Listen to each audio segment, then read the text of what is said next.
Oops, not again, my daughter-in-law said with a smirk as she looked at the empty space where my seat should have been. Everyone laughed softly. I smiled too. But standing there in the middle of my grandson's 8th birthday party, holding a gift bag wrapped in bright blue paper, I realized something that hurt far more than losing a chair. Nobody seemed surprised that I didn't have a place at the table. I'm glad you're here. Follow my story until the end, and tell me what city you're watching from. I'd love to know how far this story reaches. My name is Margaret Whitmore. I'm 72 years old, a widow, a mother, and a grandmother.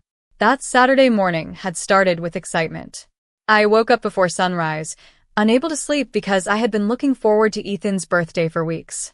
My grandson adored dinosaurs, so I had spent nearly a month searching for the perfect gift. The toy set I found wasn't cheap, but seeing his face light up was worth every dollar. I carefully wrapped it at my kitchen table and attached a small handwritten card. By 10 o'clock, I was driving across town toward Daniel and Olivia's house. The weather was beautiful. Children were already running through the backyard when I arrived. Bright balloons floated above the fence. Music played softly through outdoor speakers. Parents stood near folding tables drinking lemonade and chatting while kids chased each other across the grass. Everything looked picture perfect. For a moment, I felt grateful. Family celebrations had always meant something special to me. After my husband passed away 5 years earlier, those gatherings became the moments I treasured most. Ethan spotted me first. "Grandma," he shouted before running across the yard. He wrapped his arms around me, and my heart instantly felt lighter. "Happy birthday, sweetheart," I said, kissing the top of his head. He grabbed my hand and started telling me about the giant dinosaur cake waiting inside. For a few minutes, everything felt normal. Then it was time for lunch. Guests began finding their seats around several long tables arranged beneath white tents. Small name cards had been placed in front of each chair. I noticed Olivia moving between tables, directing people with her usual confident smile. I walked slowly around the seating area, searching for my name. I checked one table, then another, then a third. Every chair had an assigned guest. Every chair except one empty space at the far end where a card seemed to be missing entirely. I looked around again, wondering if I had overlooked something. Maybe my card had fallen. Maybe another table had been added. That's when Olivia approached me carrying a tray of cupcakes. Her eyes moved from my face to the empty spot. Then she laughed lightly. "Oops, not again." The words were casual, almost playful, but something about the way she said them made my stomach tighten. "Not again?" I asked gently. She shrugged. "You know how these things happen." A few nearby guests chuckled awkwardly. Someone pulled out an extra folding chair. Another person suggested squeezing me into the corner. The conversation moved on within seconds. Yet I remained standing there, holding Ethan's gift, feeling strangely invisible. What bothered me wasn't the missing seat. It was how familiar the moment felt. As I lowered myself into the borrowed chair, memories began surfacing one after another. A Thanksgiving dinner, where my place setting had somehow disappeared. A Christmas photo, where everyone gathered before I was told they were ready. A school recital invitation that never reached me until after the event had ended. Each incident had seemed small on its own. Each one had come with an innocent explanation. But sitting there beneath the birthday tent, watching Olivia laugh with guests while Ethan blew bubbles nearby, I felt an uncomfortable question forming in my mind. What if none of those things had been accidents at all? The rest of the birthday party passed in a blur. I smiled when Ethan opened my gift. I applauded when everyone sang. I even stayed long enough to watch the children race across the backyard with paper dinosaur masks on their faces. From the outside, I probably looked perfectly fine. That was a skill I had developed over many years. When you reach your 70s, people stop asking how much something hurts. They assume you have learned to live with disappointment. But as I drove home that afternoon, the question that had formed beneath the white party tent refused to leave me alone. What if it had never been an accident? My house felt unusually quiet when I walked through the front door. The grandfather clock in the hallway ticked steadily. The same clock my late husband, Robert, had restored with his own hands nearly 20 years earlier. I set my purse on the kitchen counter and stood there for a moment, staring out the window above the sink. The sun was beginning to lower behind the trees. Normally, after a family gathering, I would feel tired but happy. That evening I felt unsettled. I poured myself a cup of tea and carried it into the living room. Family photographs filled nearly every shelf. There was Daniel at 12 years old holding his first baseball trophy. There was Ethan as a toddler covered in birthday cake frosting. There was a Christmas portrait taken shortly before Robert passed away. Looking at those pictures brought comfort at first. Then I noticed something strange. In several of the newer photographs displayed on my bookshelf, I was missing. Not all of them. Just enough to make me pause. I picked up one frame from last Thanksgiving. Daniel stood beside Olivia. Ethan smiled in front of them. Several relatives filled the background. I remembered being there. I remembered helping prepare half the meal. Yet somehow I was nowhere in the picture. Maybe I had stepped away. Maybe I had been serving food. Maybe. I placed the frame down and reached for another. A 4th of July barbecue from 2 years earlier. Again, I remembered attending. Again, I could not find myself in the image. A strange feeling settled over me. Not fear. Not anger. Something colder. The feeling that comes when scattered puzzle pieces begin sliding together. I carried a small box down from the hall closet. Inside were older albums I had not opened in years. Dust coated the lid. Robert always joked that I was the family historian because I saved everything. Birthday cards, school photos, vacation snapshots, newspaper clippings. I sat at the dining room table and began turning pages. There I was holding Daniel as a baby. There I was helping him move into his college dorm. There I was standing beside Ethan in nearly every photo from his first 5 years. Page after page reminded me of a simple truth. I had never been absent from this family. I had been there through every milestone, every celebration, every difficult season. The more I looked, the harder it became to ignore the pattern developing in my mind. It was subtle, almost invisible. The older photographs included me naturally. The newer ones seemed to leave less and less room. By 9 o'clock that night, darkness filled the windows around me. The untouched tea beside my elbow had gone cold. I closed the final album and rested my hands on the cover. For years, I had accepted every explanation, every scheduling mix-up, every forgotten invitation, every missing place setting, because trusting people you love is easier than questioning them. But for the first time, I allowed myself to consider another possibility. Maybe I was not drifting away from the family. Maybe someone had been quietly pushing me out, one small step at a time. The following Tuesday afternoon, I was trimming the rose bushes along my front walkway when a car pulled into the driveway. I recognized it immediately. It belonged to my granddaughter Sophie. At 17, she had inherited her father Daniel's blue eyes, but none of his habit of avoiding uncomfortable conversations. Sophie climbed out carrying a backpack and a nervous expression I had not seen before. "Grandma, do you have a minute?" she asked. Something in her voice made me set down the gardening shears. We moved inside, and I made us both iced tea. For several minutes she talked about school, college applications, and a history project she was working on. The conversation felt forced. Sophie kept twisting the straw in her glass. Finally, she looked up. "Grandma, can I ask you something?" I nodded. "At Ethan's birthday party, were you upset?" I smiled gently. "Why would you ask that?" She hesitated. "Because I noticed what happened." The room suddenly felt very quiet. I did not answer right away. Sophie lowered her eyes. "I saw you looking for your seat." I folded my hands together. It was not a big deal. The moment the words left my mouth, Sophie gave me a look that reminded me how intelligent she was. It was the same look Robert used to give me whenever he knew I was pretending everything was fine. "Grandma, it was a big deal." Neither of us spoke for several seconds.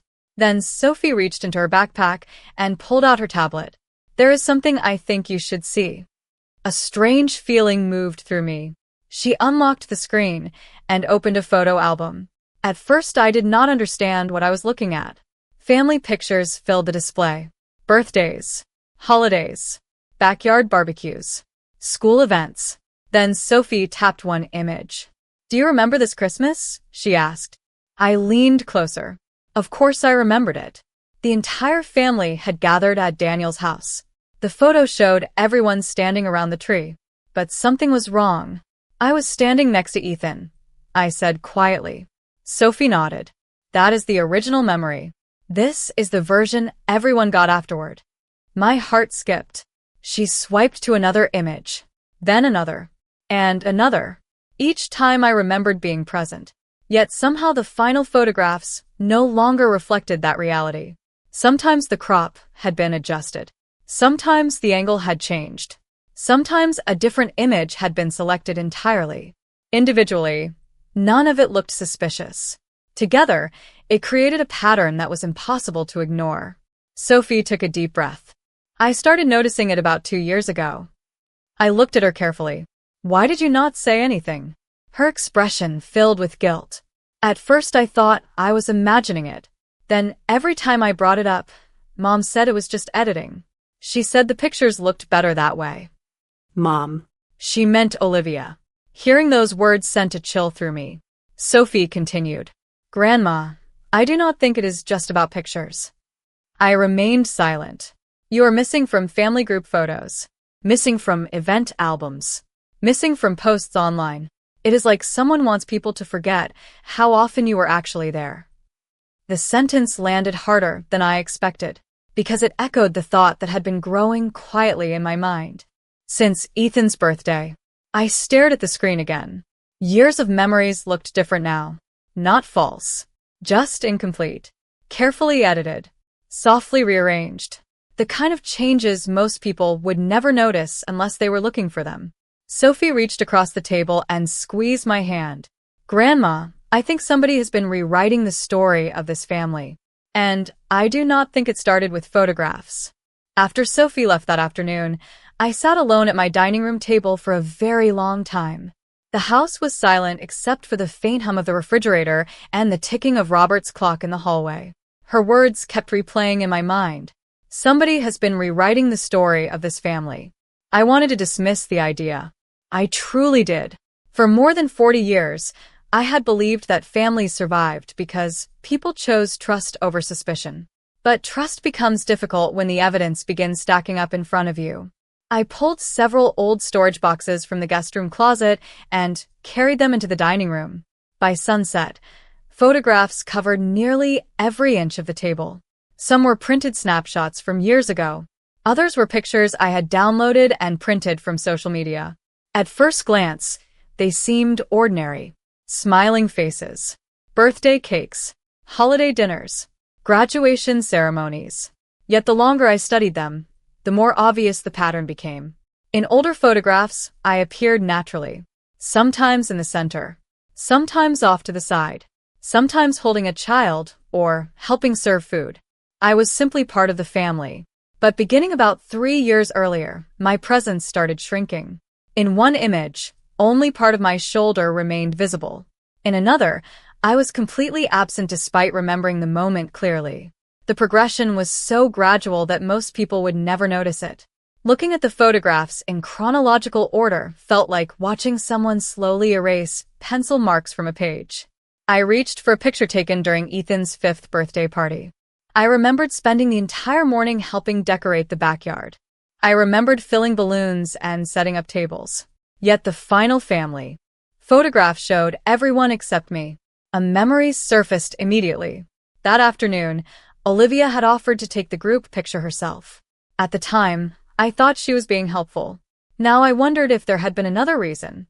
As darkness settled outside, I found myself remembering moments I had ignored for years. A Thanksgiving dinner where Olivia insisted the seating chart had been accidentally mixed up. A 4th of July barbecue where I learned about the event only after seeing pictures online. A family brunch that had supposedly been rescheduled after nobody informed me about the new time. Every incident had arrived wrapped in a reasonable explanation. Every explanation had sounded believable on its own. Together they painted a different picture. Around 8 o'clock, my phone rang. Daniel's name appeared on the screen. I hesitated before answering. "Hi, Mom," he said. His voice sounded distracted. "How are you doing?" I am fine, I replied. How is your week? We exchanged a few minutes of ordinary conversation. Work. Weather. Ethan's upcoming baseball season. Then there was a brief silence. Olivia said she hopes you are not upset about the seating mix-up, he said casually. My eyes moved toward the photographs spread across the table. Did she? You know how chaotic parties can get. I listened carefully, not to what he was saying, but to how familiar the words sounded. I had heard versions of them for years. Small mistake. Honest oversight. Miscommunication. Bad timing. Daniel was not defending facts. He was repeating a script he had learned to trust. Of course, I said softly. These things happen. After we hung up, I remained seated in silence. For the first time, I noticed something important. Daniel never asked where my seat had gone. He never questioned why these incidents kept happening. He accepted every explanation before hearing the details. Not because he was cruel, because somebody had trained him to see the situation a certain way. I looked down at a photograph showing Ethan sitting on my lap when he was 3 years old. His smile was wide and carefree. My throat tightened. Suddenly, I understood something that had nothing to do with pictures. This was not about photographs. It was not about chairs. It was not even about invitations. The real danger was much larger. If enough years passed, Ethan would grow up looking through albums that barely included me. He would see a version of family history where his grandmother rarely showed up. A version where I seemed distant instead of devoted. And for the first time, I realized that if I did nothing, that version of the story might become the only one anyone remembered. Over the next week, I stopped looking at the situation as a wounded grandmother and started looking at it as someone trying to understand a mystery. The difference was important. Hurt feelings can cloud judgment. Facts cannot. Every morning, I sat at my dining room table with a notebook and a stack of photographs. I wrote down dates, events, and details I could remember. At first, the notes seemed random. A missing invitation. A changed reservation. A holiday dinner where nobody had remembered to tell me the correct arrival time. But the more I wrote, the more a pattern emerged. Nearly every incident shared one common thread. Olivia had been involved in organizing it. I was not looking for reasons to blame her. In fact, part of me still hoped I would discover another explanation. Yet the evidence kept pointing in the same direction. Late one Thursday afternoon, Sophie stopped by after school. She carried a folder this time. Her expression was serious. We sat together on the back porch while a warm breeze moved through the maple trees. "Grandma, I found something else," she said quietly. She opened the folder and handed me several printed screenshots. At first, I did not understand what I was seeing. Then I recognized the names. They were messages from family group chats. Some included cousins, aunts, and uncles. Others involved planning committees for birthdays, reunions, and holiday gatherings. Sophie pointed to a message thread from the previous Christmas. My eyes moved slowly across the page. One relative had asked whether I would be attending dinner. Olivia responded almost immediately. Margaret usually prefers to keep things low-key these days. She probably will not want to come. Another message from a summer barbecue caught my attention. Someone suggested making sure I received the updated schedule. Olivia replied, "Do not worry. I already talked to her." The problem was simple. She never had. I remembered that event clearly because I arrived 2 hours late after receiving incorrect information. My stomach tightened. Not because the messages were cruel. They were worse than cruel. They were polite. Calm. Reasonable. They quietly created an image of me as someone distant, uninterested, and increasingly disconnected from family life. Sophie watched my face carefully. "There are more," she said. I looked up. "How long has this been happening?" She hesitated. "At least 3 years." 3 years. I leaned back in my chair and stared across the yard. A cardinal landed briefly on the fence before flying away. Everything around me looked peaceful. Yet inside, something fundamental had shifted. For years, I believed I was experiencing isolated disappointments. Now I could see the larger picture. These were not separate events. They were pieces of a narrative. A story being told repeatedly until everyone accepted it as truth. The story said Margaret preferred being alone. Margaret did not enjoy gatherings. Margaret was withdrawing from the family. The more often people heard that version, the less likely they were to question my absence. Why would she do this? I asked softly. Sophie was silent for several seconds. I think it makes things easier for her. I considered those words carefully. Easier. Not because Olivia wanted open conflict. Quite the opposite. Open conflict creates witnesses, questions, consequences.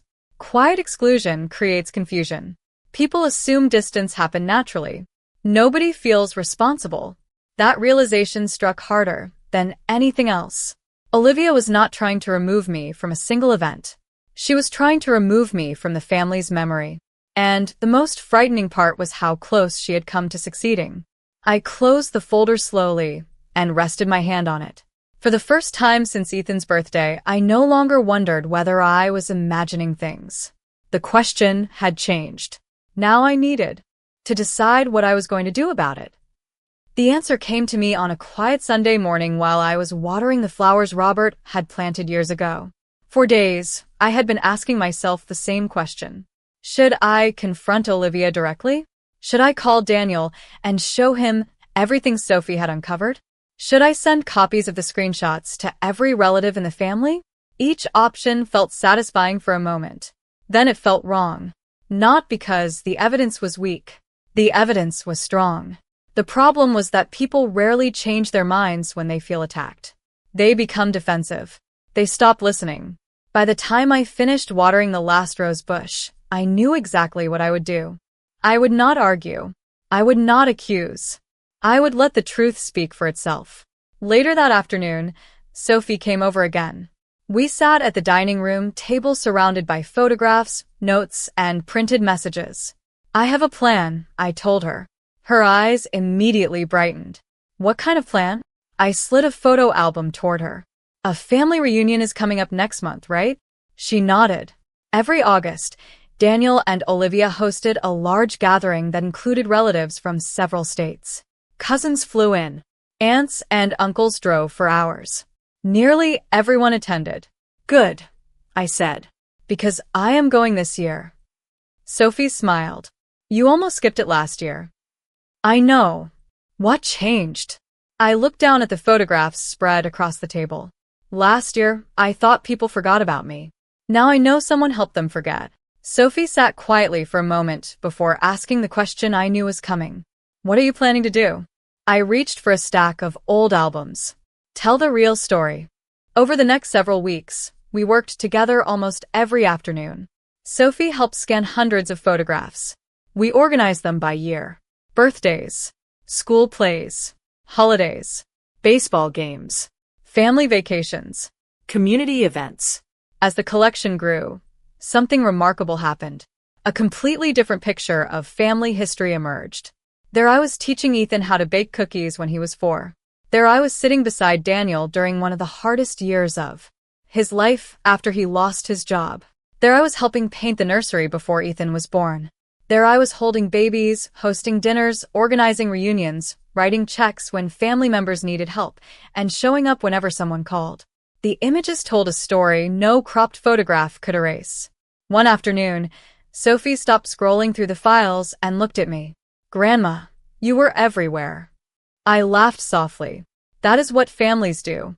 They show up. She shook her head. No. I mean really everywhere. Her voice grew quieter. I never realized how much you did, because nobody talks about it. That sentence stayed with me long after she left that evening. Nobody talks about it. She was right. Most acts of love disappear quickly. The meals get eaten. The bills get paid. The rides get forgotten. The sacrifices become invisible. People remember dramatic moments. They rarely remember steady devotion. By the second week of August, our project was nearly finished. Sophie had helped me create a presentation that traced decades of family memories in chronological order. Every image was authentic. Every date was accurate. Every memory was real. There were no accusations. No insults. No dramatic revelations. Just the truth. The night before the reunion, I sat alone in my living room looking at the finished presentation on my laptop. Robert's photograph rested on the bookshelf nearby. For a moment, I imagined what he would say if he were still here. Probably something simple. Something steady. The way he always spoke. I smiled to myself and closed the computer. Tomorrow, for the first time in years, I was not walking into a family gathering hoping to be included. I was walking in prepared to remind everyone that I had been there all along. The reunion took place on a warm Saturday afternoon at a lakeside community center about 30 miles from town. Cars filled the parking lot before noon. Children ran across the grass carrying soccer balls while relatives unloaded coolers and folding chairs. When I arrived, I felt surprisingly calm. Not because I knew what would happen, but because I had finally stopped carrying uncertainty. Sophie met me near the entrance and helped carry a small projector case for my car. We had arranged everything earlier that week with the event coordinator, who believed we were preparing a family memory presentation. Technically, that was true. Inside the main hall, round tables were decorated with simple centerpieces and framed family photographs. I noticed Olivia immediately. She was moving from table to table greeting guests and making sure everything looked perfect. When she saw me, her smile appeared for a fraction of a second before settling into something more cautious. "Margaret," she said pleasantly. "I am glad you could make it." I smiled back. I would not miss it. For the next hour, I spoke with cousins, aunts, and old family friends. Many conversations felt different than they had in recent years. Several relatives seemed genuinely happy to see me. A few even mentioned that they had not realized how long it had been since we had spent time together. That observation alone confirmed something important. Most of them had never intended to exclude me. They simply accepted the version of events they had been given. Around 3 o'clock, Daniel tapped a spoon against a glass and welcomed everyone. He thanked people for traveling such long distances and announced that the afternoon would include a slideshow celebrating family memories through the years. Several guests applauded. Sophie looked at me from across the room and gave a small nod. The lights dimmed. The projector screen brightened. At first, nothing seemed unusual. Childhood photographs appeared. Weddings. Graduations. Birthday parties. Laughter filled the room as people recognized younger versions of themselves. Then the presentation began moving forward year by year. Images continued appearing across the screen. Hundreds of them. Family dinners. Holiday gatherings, school events, community fundraisers, vacations. The pattern revealed itself slowly, not through accusations, through repetition. There I was helping decorate birthday parties. There I was hosting Thanksgiving dinners. There I was holding Ethan as a baby. There I was attending baseball games, dance recitals, and school ceremonies. One image followed. Another. Then another. Then another. The room grew noticeably quieter. People were not reacting to a speech. There was no speech. They were reacting to evidence, to memory, to a reality they had somehow forgotten. I glanced toward Daniel. His eyes remained fixed on the screen. Several times, I watched confusion cross his face as he compared the images to the story he had unconsciously accepted over the years. Near the back of the room, Olivia sat perfectly still. The slideshow continued. Side-by-side comparisons appeared next. Original photographs followed by later versions that had been cropped, reframed, or selectively replaced. No commentary was necessary. The images explained everything. Gasps emerged from different corners of the room. Someone whispered, "I never noticed that." Another relative leaned forward in disbelief. The presentation ended with a simple photograph taken nearly 20 years earlier.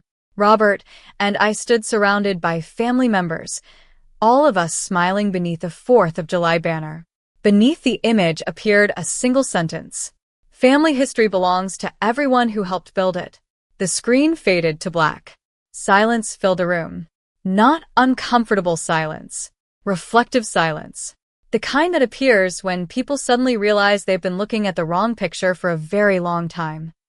For several seconds after the screen went dark, nobody moved. The projector hummed softly in the background while dozens of family members sat staring at the blank screen. Then the murmurs began. Quiet at first. A few whispered questions. A few confused observations. People looked at one another as if they were trying to compare memories. I remained seated. My hands rested calmly in my lap. Across the room, Daniel had not taken his eyes off the screen. The expression on his face was unlike anything I had seen before. It was not anger. It was realization. The slow and painful realization that comes when a person discovers how much they failed to notice. One of my cousins stood up first. "Margaret was at all those events," she said quietly. Another relative nodded. "I remember that Christmas. She helped cook almost everything." Someone else added, "I thought she stopped coming to family gatherings." The comments spread through the room naturally. Nobody was arguing. They were remembering. That was the difference. Memories have a way of becoming stronger when people share them together. Daniel finally turned toward me. His face looked pale. "Mom," he said softly. Just that one word. Nothing more. But I could hear years of confusion hidden inside it. Before I could answer, Sophie stood and walked toward the center of the room. She did not appear nervous anymore. She appeared determined. "The presentation was not meant to embarrass anyone," she said.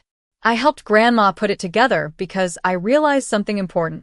Most of us forgot how much she has always been part of this family." Nobody interrupted her. "The photographs showed more than pictures," Sophie continued. "They showed a pattern." Several heads nodded. Across the room, Olivia finally spoke.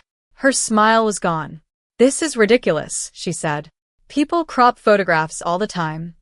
The room remained silent. Her explanation might have worked months earlier. It might have worked years earlier. But after seeing hundreds of images together, the pattern was impossible to dismiss.